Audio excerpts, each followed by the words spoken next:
Well,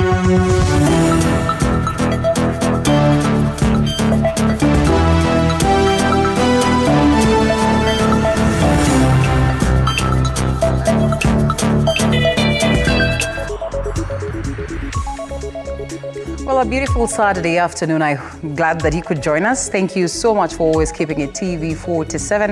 It is time for news now. Let's keep you updated on what is in the world of news. My name is Linda Alala. It's always good to hear from you. The hashtag is News Now. I'll be looking at some of your comments as we continue.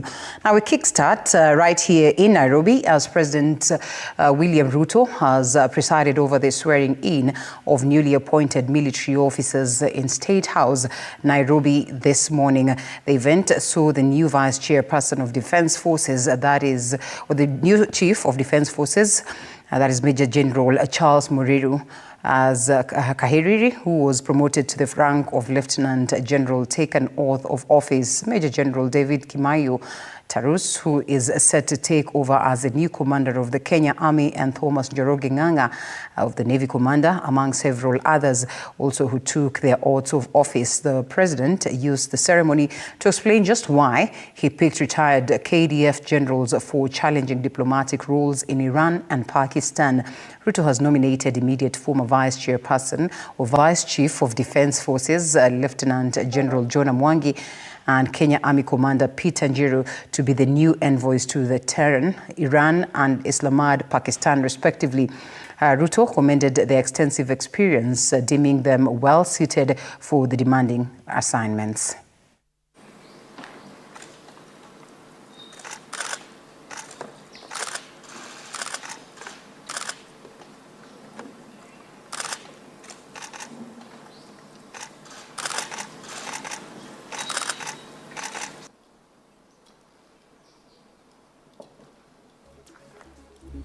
Congratulations, Vice Chancellor now.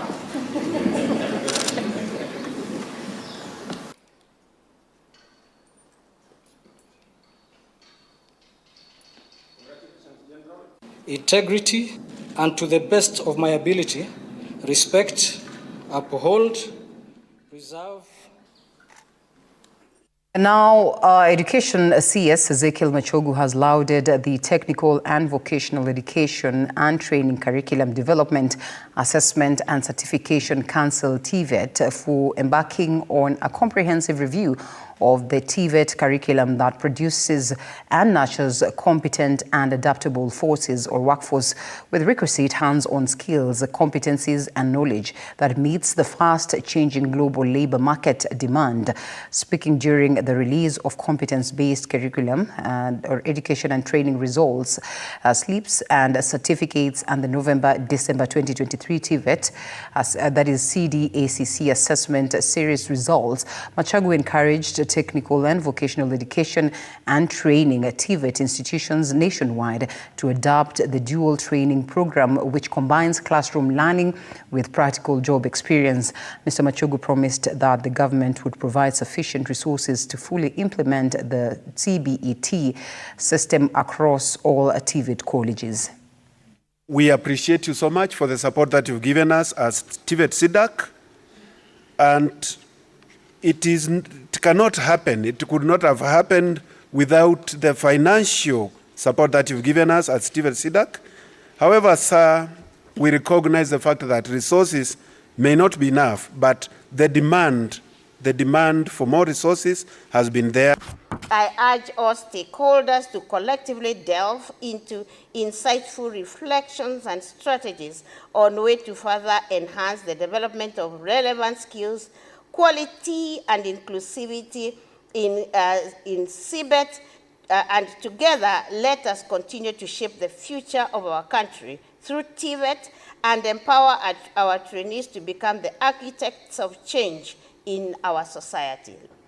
I assure you of the ministry's unwavering support in your endeavors.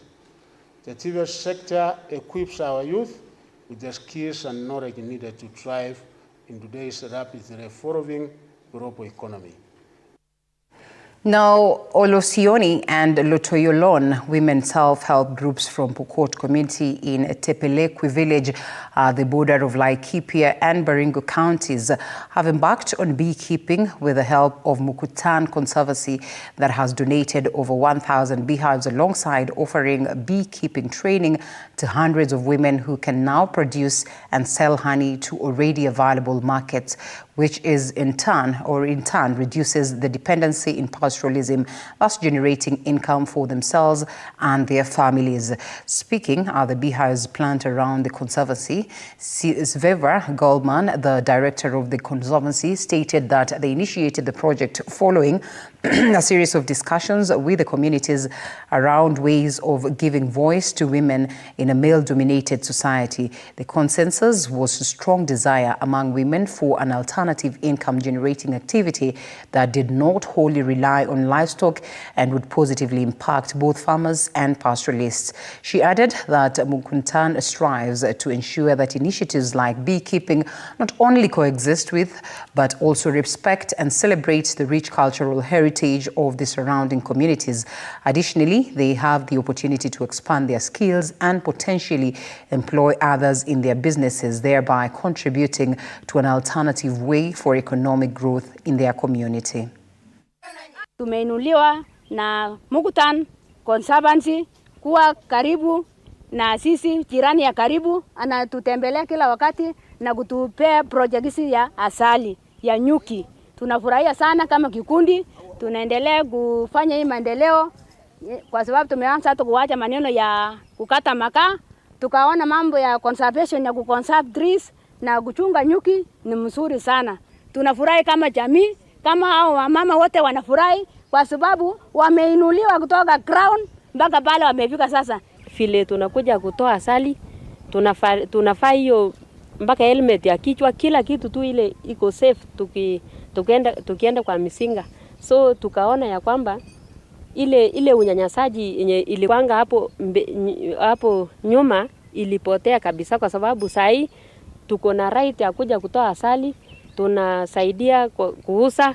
Yani tumepata tu ile freedom yenye hatukuwa nayo zamani. Another issue around here was charcoal burning. A lot of people were being driven to chopping trees in order to provide an income. And the message is very simple. You can chop a tree and get 500 shillings for a bag of charcoal today, and then it's gone forever. Or you can look after your trees and have your beehives, and every single beehive can produce 7,000 shillings per harvest. So economically, there's just no sense in chopping the tree and making the honey when you could, in fact, be enjoying the fruits of your beehives for.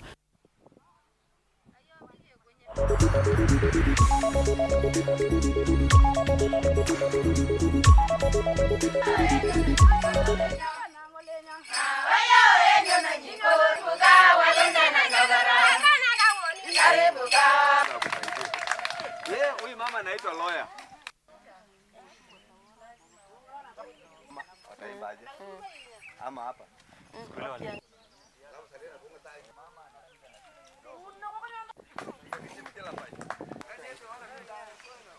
Sawa.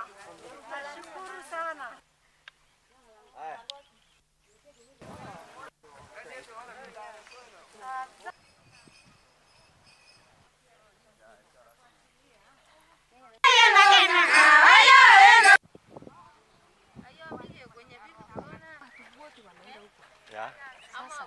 Ilikuwa ngumu sana, hata mimi nilikuwa na hard time.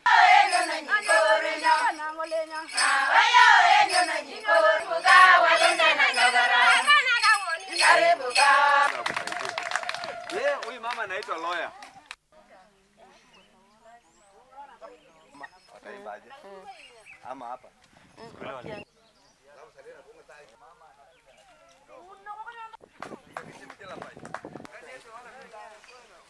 Sawa. Nashukuru sana.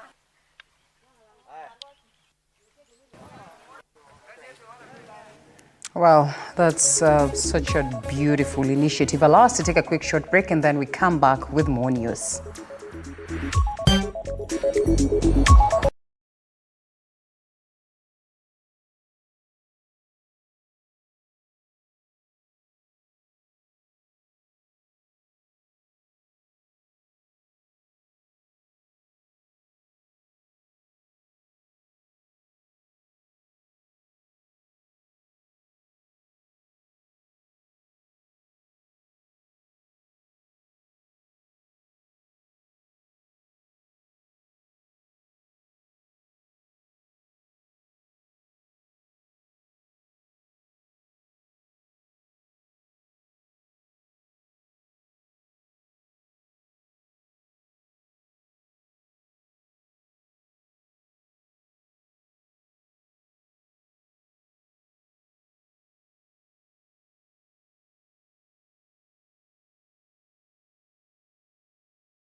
Well, thank you for choosing to stay with News Now. To more news, and Kericho and Bomet leaders, led by Senator Aaron Cheriot, have unanimously agreed on the need to resurvey tea estates boundaries under lease, that is to multinational companies in the area. The move to determine exact acreage, the acreage that is held by the multinationals is meant to allow the two counties to authenticate public land and revert it to freehold ownership while addressing historical land injustice since the colonial era. The leaders who met in Kericho also resolved to reach out as to the Director of Public Prosecutions on innocent youth arrested during the tea planking machine's chaos. We have a long-standing issue where the county government of Bomet and the county government of Kericho have insisted that they need a survey of the land that is under lease to the multinationals for purposes of making their own records accurate. And we have agreed today on the modernity of how that process is to be done. So that's a big milestone that we have ticked from the previous conversation. You remember, it's one of the things we are not able to conclude in Bomet. We have quite a number of young people who are still in remand on account of either events that happened that time or subsequent months. What we have agreed is that those whose offenses are not related in any way to the occurrences of lawlessness inside the estates, because there are people who, as leaders we know, have been picked along maybe Premier in Brook, Kapsaos, in Kapkilaibe in Bomet, Chepchabas, people who are picked innocently and they were not inside the tea fields. So we have agreed to compile a list of all those names and first of all, as a first process, share them with the multinationals and KTGA to counter-check with their records and confirm that indeed they hold no complaints directly against those people. Then we shall jointly be approaching the Director of Public Prosecution with a view to asking them to stand down charges against those people. Now, the Anti-Narcotic and Operations Support Units drawn from the Directorate of Criminal Investigations, DCI, have intercepted 67 bales of bang at Makutano town along Mwea Embu Highway, that is in Kirinyaga. The Anti-Narcotic Unit has also apprehended 2 suspects who were found transporting the bang, which has been valued at about 10.5 million Kenyan shillings. Over 10 officers blocked the busy highway in their quest to intercept the 2 vehicles ferrying the drugs. The unit said that they managed to arrest the 2 suspects through the network of operation, and the senior officer said that the 2 suspects, Robert Ndwiga as well as Francis Mureithi, and their 2 vehicles will be taken back to Nairobi for interrogation. The officer said the 2 suspects were ferrying the drug from Moyale to Nairobi before being intercepted at Makutano. The officer says that each bale was packed with 5 kilograms of bang, saying that they will intensify vigilance until they completely dismantle the whole drug network.